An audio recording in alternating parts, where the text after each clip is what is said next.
बोल India news में आपका स्वागत है। आप देख रहे हैं बोल इंडिया न्यूज। अब सच देखेगा इंडिया। 19 फरवरी 2023 को नागपुर के चिटनवी सेंटर में डॉक्टर वर्तिकास पाटिल कॉन्फिडेंस एकेडमी के तरफ से कॉन्फिडेंस समिट का शानदार इवेंट आयोजित किया गया। कार्यक्रम में मशहूर अभिनेत्री व अदाकारा सुधा चंद्रन के साथ साथ प्रसिद्ध हास्य अभिनेता राकेश बेदी की प्रमुख उपस्थिति रही।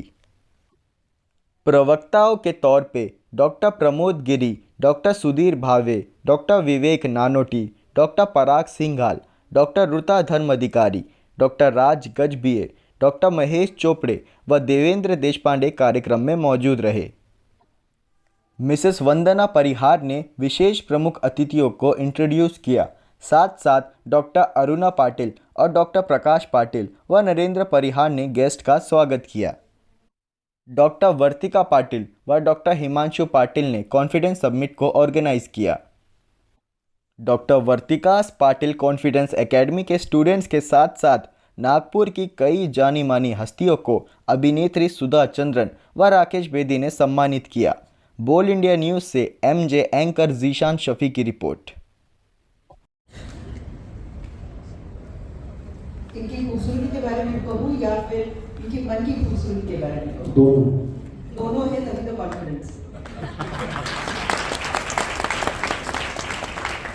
जब आज मेरी मुलाकात एयरपोर्ट में हुई तो एक होता है कि आप एक अलग फील्ड से जिसमें आप उस शिखर पर you are at the peak of your medical profession, लेकिन जब मेरी मुलाकात उनसे हुई तो she came across such a humble person. She and her husband, oh my God, they I think are the best couples I must have ever come across. और अगर ऐसा जीवन साथी मिल जाए तो फिर कॉन्फिडेंस क्यों नहीं होगा? क्यों नहीं होगा? कहते हैं behind every successful man there is a woman, but जितनी भी औरतें यहाँ बैठी है जो घर के दहलीज लांग कर अपना काम करने निकली है, me as a woman will say behind every successful woman is that man who stands for you. वो इतनी बुरी तरह मुझे घेर लिया, मैंने कहा ये क्या हो गया यार, ये तो मैजिक हो गया, ये तो मैंने एक्सपेक्ट नहीं किया। I didn't know this. उसके पहले मैं कई फिल्में कर चुका था, लेकिन वो एक and that was the beginning of television in India. आप नाटक का जब पोस्टर लगा रहे थे, पुलिस ने आपको पकड़ा। बड़ी रिसर्च करके आया हूँ।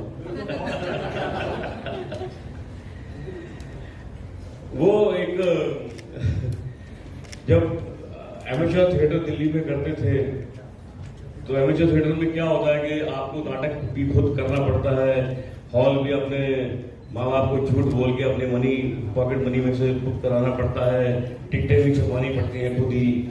और उस जमाने में इतने पैसे तो थे नहीं कि हम पेपर में ऐड दे दें, तो उसके पोस्टर बना के दीवारों पर हम छापते थे। तो नाटक का नाम था जहर, और मेरी दाढ़ी वाड़ी भी थी। नाटक का नाम जहर है, मेरी दाढ़ी है।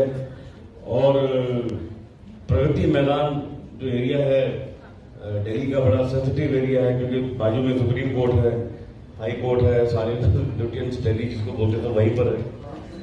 तो रात को 2 बजे वहां पर जहर के पोस्टर हम लगा रहे थे जिसमें हाथ में बंदूक है, दाढ़ी है। तो कुछ पुलिस वाले जा रहे थे, उनको लगा ये कुछ आतंकवादी है, क्योंकि पंजाब की कुछ प्रॉब्लम उसमें शुरू होने वाली थी, हुई नहीं थी। तो ऐसा उनको लगा कि हम कुछ रेडिकल लोग हैं और एजेंडा कुछ है हमारा, तो उन्होंने पकड़ लिया हमको। हमने बहुत सुविधाओं के साथ देखिए, पोस्टर के नीचे नाटक लिखा हुआ है, नाटक की डेट का, मंचन की डेट लिखी हुई है, मंचन कहाँ होगा वो भी लिखा हुआ है। अब आपको यकीन नहीं हो रहा तो आपको सीन करके दिखा देते हैं एक रात को 2 बजे।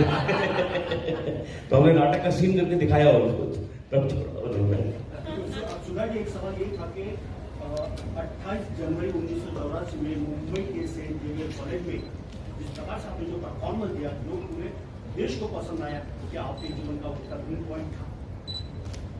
ऑब्वियसली वो टर्निंग पॉइंट ही था, क्योंकि जब मुझसे ये कहा गया था कि मैं कभी डांस नहीं कर पाऊंगी और मैं हमेशा से डांसर बनना चाहती थी, और सडनली जब आप एक पैर खो देते हैं और फिर लोग आपसे कहते हैं कि आप कभी डांस नहीं कर सकते, बट जहां एक तरफ मेडिकल फ्रेटर्निटी ने मुझसे कहा था कि मैं कभी डांस नहीं कर पाऊंगी, तो दूसरी तरफ वही मेडिकल फ्रेटर्निटी मेरे साथ खड़े रहकर यही यकीन दिलाया कि मैं डांस कर सकती हूँ।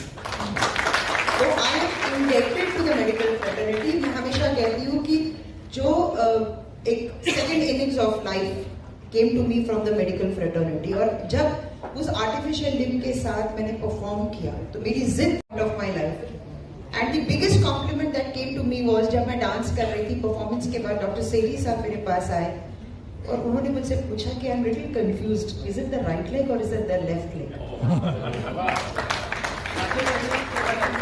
हाँ जी, नहीं, मयूरी फिल्म पहले बनी थी तेलुगु में, उसके बाद उसी फिल्म को रीमेक किया गया था नाचे मयूरी। मैडम, ये सब आगे होने के बाद आज कई लोग, भारत के कई लोग आपसे प्रेरणा लेते, आपके कॉन्फिडेंस को सलाम करते हैं, लेकिन आपको प्रेरणा कैसे दी? मैं सिर्फ भारत के लोग नहीं, विश्व में लोग मुझसे प्रेरणा ले रहे हैं। तो वहां पर मैं करेक्ट करना चाहूंगी आपको, क्योंकि जब मैं आउट ऑफ इंडिया भी जाती हूँ तो लोगों का यही कहना है कि आपकी वजह से हम जिंदगी में बहुत कुछ कर पाए।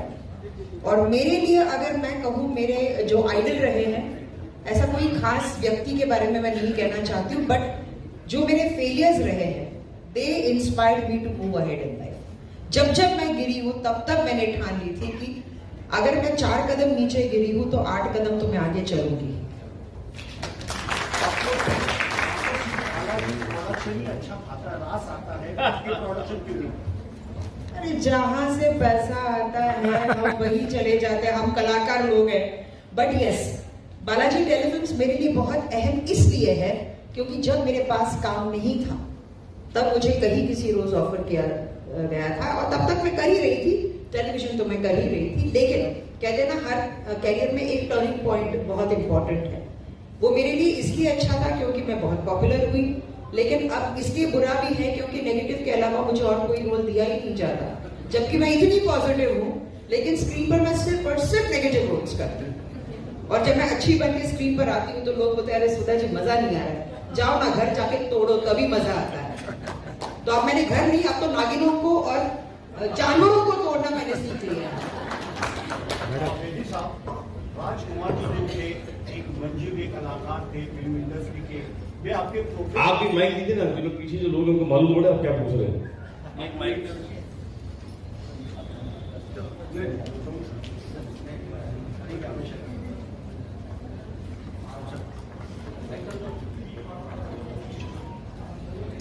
हाँ जी, हेलो, सबसे पहले तो मैं आप सभी का स्वागत करता हूँ और वाटिका जी आपका भी करता हूँ। अब स्वागत हुआ हमारा 15 मिनट के बाद। एक बार तालियां भी बजाएं इसलिए कि लोग तो मालूम आए हुए हैं। बिल्कुल बिल्कुल। बेदी साहब, हाँ माइक की वजह से। अच्छा, बेदी साहब, राजकुमार जी जो थे एक मंजिल, बेदी साहब, राजकुमार जी थे, एक मंजिल कलाकार थे फिल्म इंडस्ट्री के, वे आपके आप भी माइक दीजिए ना, जो पीछे जो लोग हैं उनको मालूम पड़े आप क्या पूछ रहे हैं। एक माइक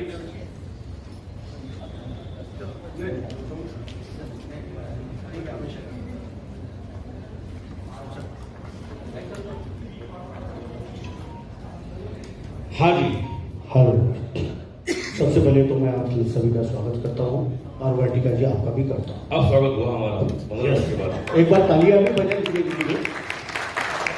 लोग तो मालूम आए हुए हैं। बिल्कुल बिल्कुल। बेदी साहब, हाँ माइक की वजह से। अच्छा, बेदी साहब, राजकुमार जी जो थे एक मंजिल कलाकार थे, इसमें कोई डाउट नहीं, और वे प्रोफेसर का रोल किए थे और आपने एक विद्यार्थी का रोल किए थे और बगावत भी किया था, मतलब वो फिल्म के शूट के दौरान। तो कैसा लगा उनके सामने में ये सब चैलेंज?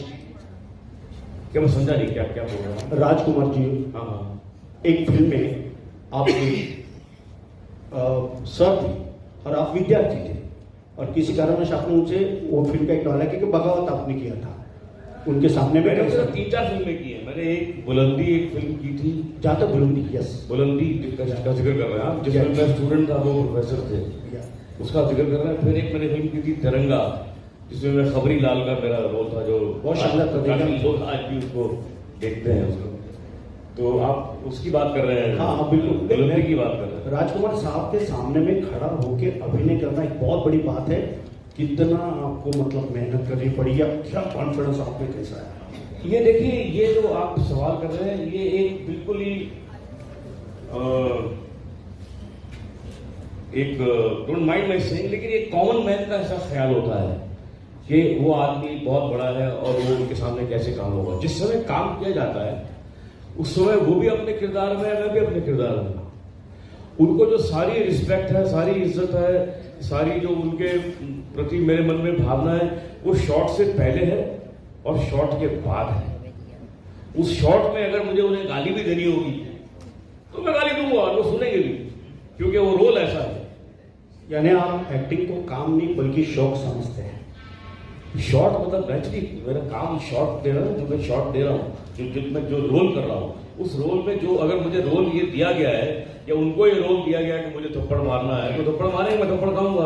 अगर मुझे ये रोल दिया गया है कि मैं उनके वो क्लास दे रहा हूँ, मैं पत्थर फेंकूं और नारे लगाऊं उनके खिलाफ कि भाई लिख लो यहाँ से, आप गलत पढ़ा रहे हो, तो ये क्या है कि हाल ही में अमिताभ बच्चन जी के साथ एक ऐड किया, वो भी बहुत बड़े कलाकार हैं, बहुत अच्छे कलाकार हैं। तो मैं बहुत रिस्पेक्ट करता हूँ, ऑल द वे जाता हूँ, उनको रिस्पेक्ट करता हूँ, उनको बहुत मानता हूँ। लेकिन जिस समय हम काम का क्षण जब आता है उस समय बिकॉज वो अपना मतलब काम खराब हो जाएगा ना। अच्छा काम हो ही नहीं सकता अगर हर फिल्म में हर कैरेक्टराइज हो जाएगा, यार ये बड़ा, मैं ये बात कैसे बोलूं, ये लाइन में कैसे बोलूं, यू नो, या ये मैं लाइन बोलूंगा तो इसकी इंसल्ट हो जाएगी, ऐसा नहीं है। वो सब चीजें मतलब काम से पहले और काम के बाद। एक फिल्म में डायरेक्टर साहब ने आपको मूछें निकालने के लिए बोला, आपने मूछें निकाल दी थी, बावजूद उसके आपने सही से मूछें लगाई तो डायरेक्टर ने आपकी चोरी पकड़ी। इसके बारे में क्या कहना चाहिए? बड़ी रिसर्च करके आए हैं यार, ये तो बात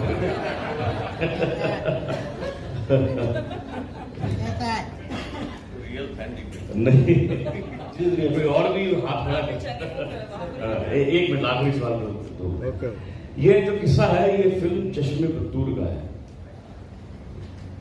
तो चश्मे बदूर पता नहीं आप जो लोगों ने कितने लोगों ने देखी, बड़ी आइकॉनिक अपने जमाने की, बड़ी मशहूर, आज भी उसको अक्रॉस जनरेशन उसको लोग बड़ा पसंद करते हैं। और जो भी हॉस्टल में रहा है उसकी लाइफ में तो बहुत बेस्ट फिल्म है कि लड़कियां कैसे पिटाई जाती हैं और पटने के बाद मार कैसे खाई जाती है, ये सब उसमें है। तो उसमें मुझे सही ब्रांड में जो डायरेक्टर है, बड़े अच्छी डायरेक्टर, उन्होंने कहा कि तुम मुझे चाहते हो तुम मुझे लगाओ। तो मैंने कहा पतली की मूंछ जो एक जमाने में हमारे देश में बड़ी कॉमन थी, राज कपूर साहब भी लगाया करते थे, अगर आपको याद हो, तलवार कट मूंछ, वैसे पतली सी लाइन होती है यहाँ ऊपर अपर लिप पे, तो वो तलवार कट मूंछ मैंने कहा मैं उगा देता हूँ, उसको मेंटेन कर लूंगा, 1-2 महीने में शूटिंग खत्म हो जाएगी। तो मैंने वो उगा ली और शूटिंग शुरू कर दी। अभी शूटिंग के दौरान मुझे एक फोन आया बॉम्बे से, जो मैं फिल्म कर रहा था जितेंद्र जी के साथ, तो उस फिल्म में मूंछें नहीं थी, उसकी शूटिंग बहुत सारी हो चुकी थी, थोड़ी बाकी थी। तो मैं मूंछों के साथ जब अभी बॉम्बे आया तो डायरेक्टर ने कहा कि ये क्या है, तुम्हारी मूंछें हैं, पहले जितना भी काम है मूंछ उसमें नहीं है। मैंने कहा सर मैं मूंछ कैसे निकालूं, ये रियल मूंछ है, मुझे वापस जाके शूटिंग करनी है चश्मे बदूर। बोले हम क्या करें उसमें, तुम नकली लगा लेगा, लेकिन अभी तो निकालनी पड़ेगी तुमको, क्योंकि हमने तो कितने सीन तुम्हारे किए जिसमें मूंछ नहीं है। तो मैंने मूंछ निकाल दी। अब मूंछ आएगी तो नहीं ना, उसकी शूटिंग मूंछ कहां से आएगी। तो मैंने पेंसिल से मूंछ बनाई और शूटिंग में पहुंच गया। अब मैं डरा हुआ था कि यार ये नोट ना कर ले गई, इसको पता ना चल जाए। शूटिंग के दौरान मुझे एक फोन आया बॉम्बे से, जो मैं फिल्म कर रहा था जितेंद्र जी के साथ, तो उस फिल्म में मूंछें नहीं थी, उसकी शूटिंग बहुत सारी हो चुकी थी, थोड़ी बाकी थी। तो मैं मूंछों के साथ जब अभी बॉम्बे आया तो डायरेक्टर ने कहा कि ये क्या है, तुम्हारी मूंछें हैं, पहले जितना भी काम है मूंछ उसमें नहीं है। मैंने कहा सर मैं मूंछ कैसे निकालूं, ये रियल मूंछ है, मुझे वापस जाके शूटिंग करनी है चश्मे बदूर। बोले हम क्या करें उसमें, तुम नकली लगा लेगा, लेकिन अभी तो निकालनी पड़ेगी तुमको, क्योंकि हमने तो कितने सीन तुम्हारे किए जिसमें मूंछ नहीं है। तो मैंने मूंछ निकाल दी। अब मूंछ आएगी तो नहीं ना, उसकी शूटिंग मूंछ कहां से आएगी। तो मैंने पेंसिल से मूंछ बनाई और शूटिंग में पहुंच गया। अब मैं डरा हुआ था कि यार ये नोट ना कर ले गई, इसको पता ना चल जाए। पूरा दिन निकल गया, पता ही नहीं चला उसको कि पेंसिल की मूंछ है। उसके बाद अगला दिन फिर निकल गया। अब एक दिन दिल्ली में गर्मी ये बढ़ गई, तो मैंने ऐसे करके वो बलपुर स्टैंड तक पहुंचा, आधी मूंछ निकल गई।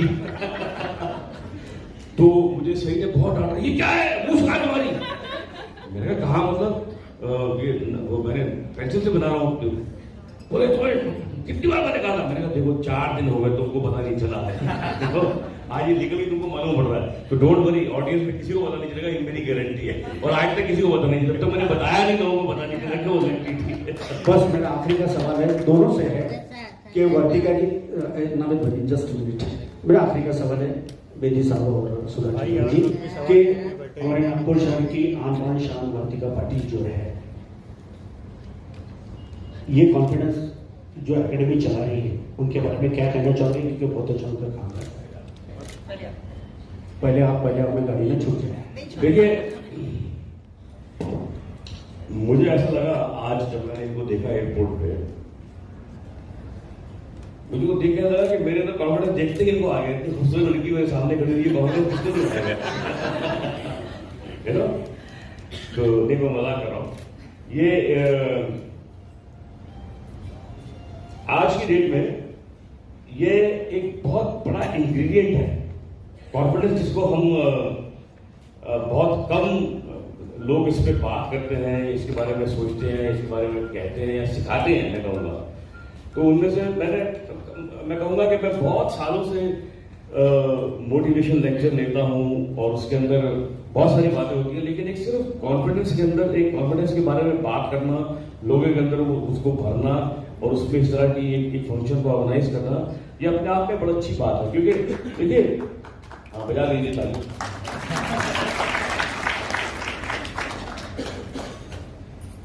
क्योंकि आप जिंदगी में जो भी काम करते हैं